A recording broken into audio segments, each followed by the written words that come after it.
Hello friends, कैसे हो। मेरे YouTube channel unique math trick में आप सभी का स्वागत है। और आज मैं आपके सामने साधारण ब्याज का पार्ट 2 लेकर आ गया हूं, जिसमें आप साधारण ब्याज के क्वेश्चंस को शॉर्ट ट्रिक से और जानोगे। अलग क्वेश्चन में जाने से पहले मैं पिछली क्लास का आपको थोड़ा सा रिवाइज करवाता हूं, ताकि आने वाले क्वेश्चंस को समझने में आपको आसानी हो। तो एक बार आप पिछली टाइप का एक क्वेश्चन समझो, ताकि आने वाले जो क्वेश्चन हो उसको समझने में आपको आसानी हो जाए। तो देखो, क्वेश्चन है कोई धनराशि 12% ब्याज की दर से 4 साल बाद 7400 रुपये हो जाती है, तो वह धनराशि तथा ब्याज ज्ञात करो। तो हमें वह धनराशि पूछ लिया और ब्याज पूछ लिया। तो देखो, आपको उसने दे दिया 4 साल बाद 7400 रुपये हो जाती है, आपको अमाउंट दे दिया 7400 रुपये। उसने आपको दे दी रेट 12% और आपको दे दिया क्या, टाइम 4 साल। तो देखो, जब भी मैं बताया कि आपके पास अमाउंट दे दिया, तो उसने अमाउंट के नीचे आप अमाउंट रख दो। तो अमाउंट के नीचे अमाउंट यानी कि अपना वाला अमाउंट। तो अपना वाला अमाउंट कैसे बनता है, हम जानते हैं कि अमाउंट मूलधन में जब ब्याज जोड़ देते हैं तो अमाउंट बनता है। तो हमारा मूलधन होता है वो 100 रुपए, और ब्याज क्या होता है, मैं ब्याज के लिए आपको बताया था कि रेट और टाइम का गुणा ही ब्याज होता है। तो रेट है 12%, टाइम है 4। तो 12 को जब 4 से गुणा करोगे तो 12 चौके 48। और इसमें जब ऐसा ही ये 48 यहाँ पे आप जोड़ दोगे तो 148 अपना अमाउंट बन जाएगा। तो ये हो गया 148 इंटू हमें पूछा है उसने पहले धनराशि। तो धनराशि हमारी ज्ञात करते हैं 100 से। जब 148 का आप इसमें डिवाइड करोगे तो ये गया 5 बार और ये 0। 50 को जब 100 से गुणा करोगे आप, तो आपके पास आ गया 5000 रुपए। क्या आ गई, ये धनराशि मूलधन था ये 5000 रुपए, जिसको उसने 12% ब्याज की दर से 4 साल बाद उसके बाद 7400 रुपए हो जाती है। और हमें लास्ट में उसने ये भी पूछ लिया कि ब्याज भी ज्ञात करो। तो मैंने बताया आपको ब्याज ज्ञात करने के लिए क्या करते हैं। ब्याज ज्ञात करने के लिए आपको अमाउंट दे रखा है 7400 रुपए, अपॉन अपना अमाउंट बना था 148 इंटू, अगर जैसे मूलधन ज्ञात करना है तो मैं गुणा 100 किया, तो आपको ब्याज ज्ञात करना है तो अपना ब्याज गुणा 48। जब वही काटोगे तो ये जाएगा 50 बार, और 50 को जब आप 48 से गुणा करोगे तो आपके पास आएगा 2400 रुपए, क्या उसका ब्याज हो गया।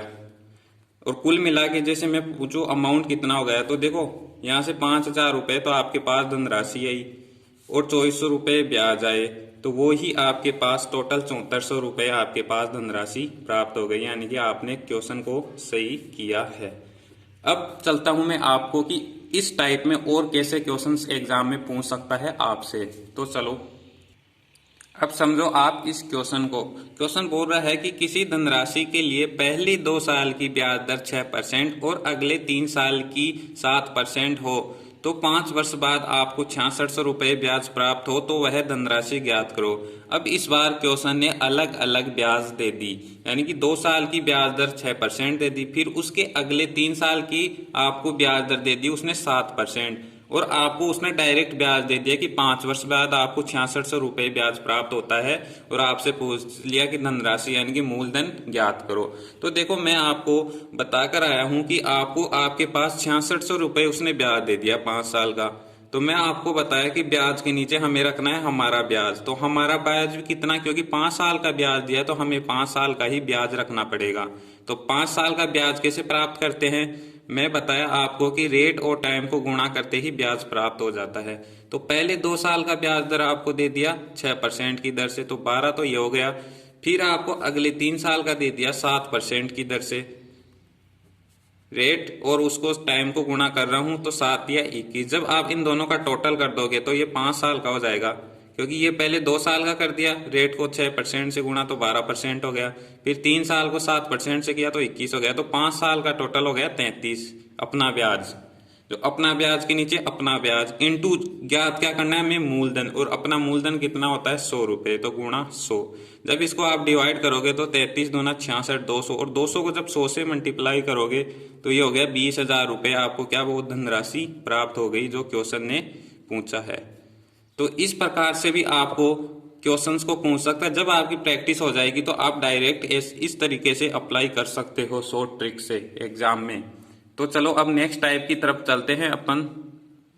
तो देखो अब इस क्वेश्चन को किसी धनराशि पर 2 साल का ब्याज 400 रुपए और चक्रवृद्धि ब्याज 420 रुपए है, यानी कि तो ब्याज की दर और मूलधन ज्ञात करो। तो आपको उसने 2 साल का ब्याज तो साधारण ब्याज तो दे दिया उसने 400 रुपए, यह है आपके पास साधारण ब्याज 400 रुपए, और चक्रवृद्धि ब्याज उसने दे दिया 420 रुपए। पूछा आपसे कि ब्याज की दर और मूलधन ज्ञात करो, यानी कि आपको इसमें साधारण ब्याज भी यूज ले लिया और चक्रवृद्धि ब्याज भी यूज ले लिया। पूछ रहा है कि ब्याज की दर और मूलधन ज्ञात करो कि वो मूलधन कितना था। तो देखो, इस क्वेश्चन को मैं आपको समझाने से पहले कुछ मोस्ट बातें बताता हूं ताकि इस क्वेश्चन को समझने में आपको आसानी होगी। तो देखो, मैं मोस्ट बात आपको बताता हूं कि जो साधारण ब्याज होता है, साधारण ब्याज हर साल का समान होता है। साधारण ब्याज होता है वो हर साल का क्या होता है, समान होता है। यानी कि पहली साल का अगर ब्याज 100 रुपए है तो दूसरी साल का भी वही 100 रुपए होगा, तीसरी साल का भी वही 100 रुपए होगा। कहने का तात्पर्य यह है कि जो साधारण ब्याज होता है वो हर साल का समान होता है। दूसरी बात बताऊं मैं आपको कि चक्रवृद्धि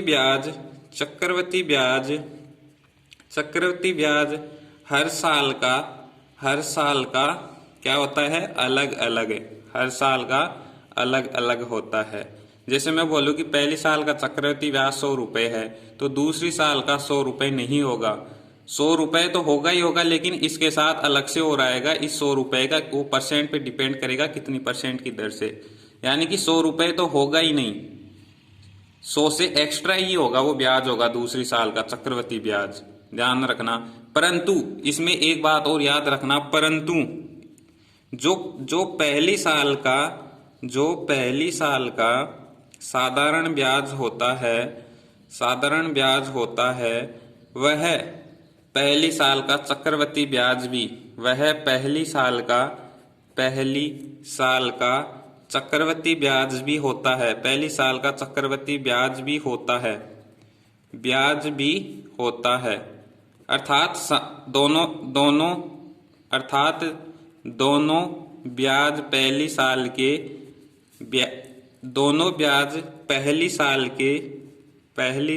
के समान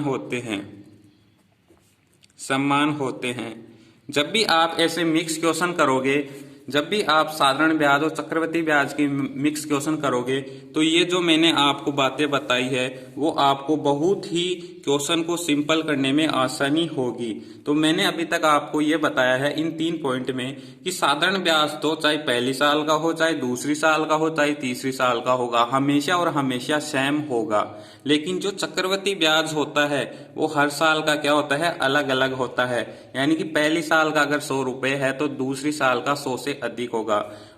और परंतु मैंने आपको परंतु जो पहली साल का साधारण ब्याज होता है वह हर साल चक्रवृद्धि ब्याज भी, वह पहली साल का चक्रवृद्धि ब्याज भी होता है, अर्थात दोनों ब्याज पहली साल का समान होता है। देखो, ये पॉइंट मैं बताता हूं आपको कि जैसे पहली साल का ब्याज 100 रुपए है तो जो चक्रवृद्धि ब्याज होगा ना वो भी 100 रुपए ही होगा। इस पॉइंट का मतलब यही है कि जो पहली साल का साधारण ब्याज है वो समान ही रहता है दोनों साल। जो पहली साल होती है उसमें चक्रवृद्धि ब्याज भी और साधारण ब्याज भी समान होता है। लेकिन जैसे ही दूसरी साल में जाता हूं तो दूसरी साल में साधारण ब्याज तो 100 ही होगा, लेकिन जो चक्रवृद्धि ब्याज है ना वो 100 प्लस और कुछ भी होगा, जो रेट पे डिपेंड करता है। यही मैं आपको इस क्वेश्चन में समझाना चाह रहा हूँ, जो ये पॉइंट बताया। तो ये पॉइंट अब इस क्वेश्चन में मैं आपको समझाता हूँ।